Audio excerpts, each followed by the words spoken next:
இப்போ நம்ம ஜிம்ல பெஞ்ச் பிரஸ் பண்ணும்போது full range, of range motion சொல்லிட்டு 2 டைப் இருக்கு. இத பத்தி தான் இந்த வீடியோல உங்களுக்கு ஃபுல்லா எக்ஸ்பிளைன் பண்ண போறேன். ஸோ இந்த வீடியோவை ஸ்கிப் பண்ணாம மட்டும் பாருங்க. ஸோ வாங்க வீடியோக்குள்ள போலாம்.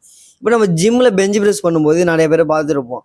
இப்போ அதிகமாக வெயிட் மாட்டிட்டு அவங்க வந்து பாதி வரையும் தான் ரெப் பண்ணிட்டு இதுதான் ஃபுல் ரெப் அப்படின்னு சொல்லிட்டு இருப்பாங்க.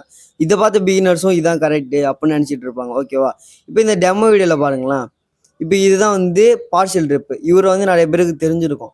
ஆனால் இவர் வந்து ஒரு ப்ரோ பாடி பில்டர். ஓகேவா? இவருக்கு வந்து தெரியும் எப்படி ப்ராப்பராக யூஸ் பண்ணும் பார்ஷியல் ரெப் அப்படின்னு சொல்லிட்டு.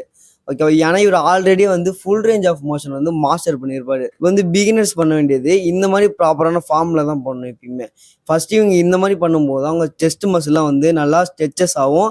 அப்போ தான் நல்லா ஸ்கியூஸ் பண்ணி அவங்க நல்லா மசில் பில்ட் பண்ண முடியும். ஓகேவா? மசில் பில்ட் பண்ணுறதுக்கு அவங்க ஃபர்ஸ்ட் பிகினர்ஸ் பண்ணுறது வந்து இந்த ப்ராப்பர் ஃபார்ம் அப்புறம் ஃபுல் ரேஞ்ச் ஆஃப் மோஷன் தான். ஓகேவா? நீங்கள் வந்து வெயிட்டை தூக்குறதுல முக்கியமே கிடையாது. அதை எப்படி நீங்கள் கரெக்டாக தூக்குறீங்க அதுதான் முக்கியமே. ஓகேவா?